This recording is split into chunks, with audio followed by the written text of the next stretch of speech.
Please आप हमारे Hindi kids story channel को सब्सक्राइब करें और बेल आइकन दबाएं, जिससे चैनल पर डाली गई वीडियोस को आप सबसे पहले सुन पाएं।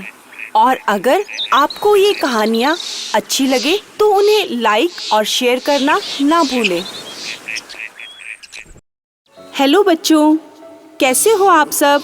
आज हम आपके लिए एक और नई कहानी लेके आए हैं जिसका शीर्षक है साधु और मूर्ख पत्नी।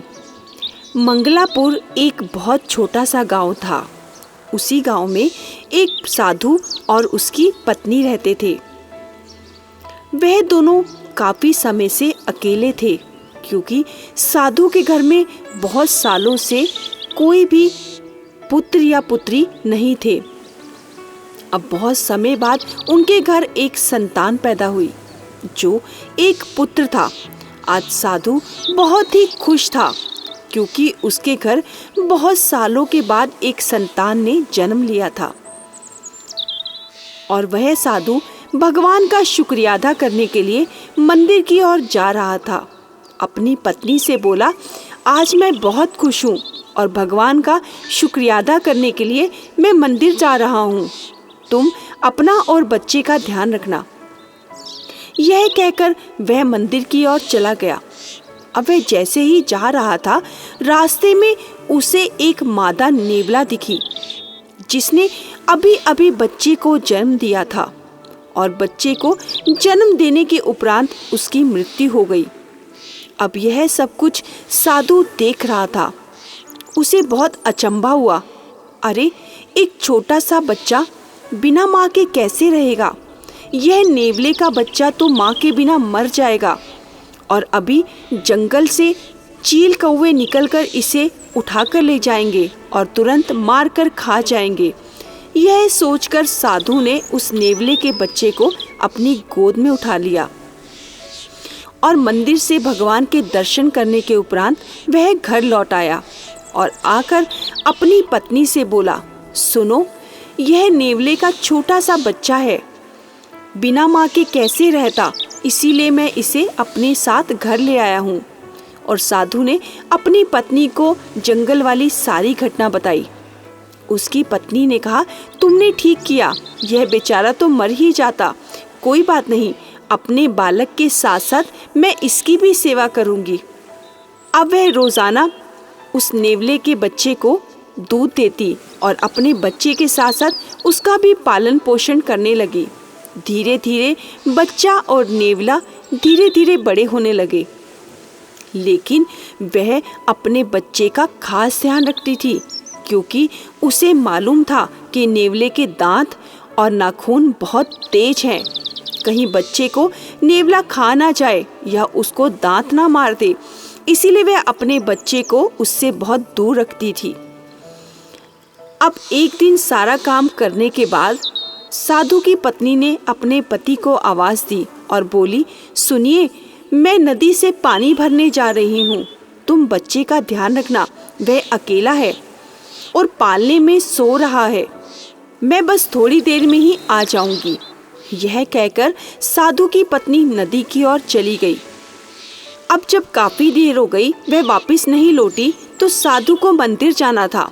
अब वह यह सोचकर कि अभी वापस आने वाली होगी, मैं थोड़ी देर के लिए तो आ ही जाऊंगा, यह सोचकर वह बच्चे को अकेला छोड़कर निकल गया। उसे लगा थोड़ी देर में तो पत्नी वापस आ ही जाएगी और यह बालक अभी सो रहा है।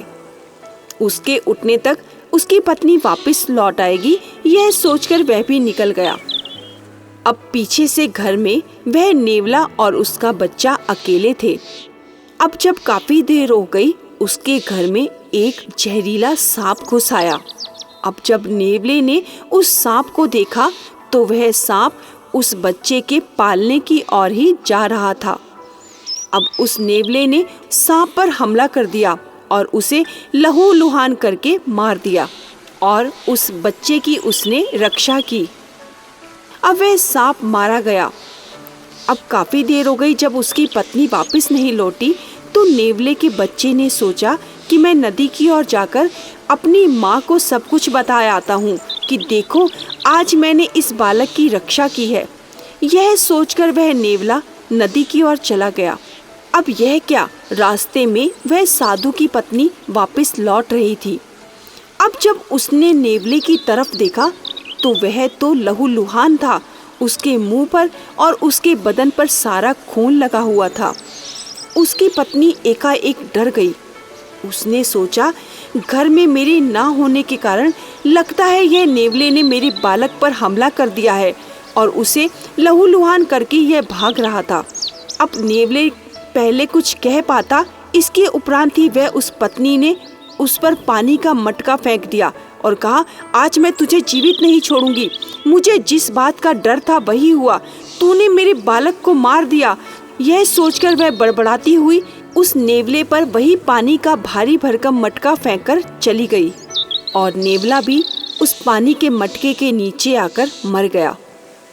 अब वह जैसे ही भागती हुई घर की ओर आई तो यह क्या, उसका बालक तो पालने में ही सो रहा था और पालने के पास ही एक जहरीला सांप मरा पड़ा था। अब यह सब कुछ देखते ही वह सारी घटना समझ गई और अपनी मूर्खता पर पश्चाताप करने लगी। उसे समझने में देर नहीं लगी कि नेवले ने आज मेरे बालक की रक्षा की थी और मैंने अपनी मूर्खता के कारण आज नेवले की ही जान ले ली। देखा बच्चों, जब तक हमें किसी भी घटना की पूरी जानकारी ना हो तब तक हमें कोई भी कदम नहीं उठाना चाहिए और ना ही कोई ऐसा फैसला लेना चाहिए जिससे हमारा ही नुकसान हो। जिस प्रकार आज ये साधु की पत्नी ने किया, वह नेवला तो उसके बालक की रक्षा कर रहा था और उसने अपनी मूर्खता के कारण आज उसे ही मार दिया।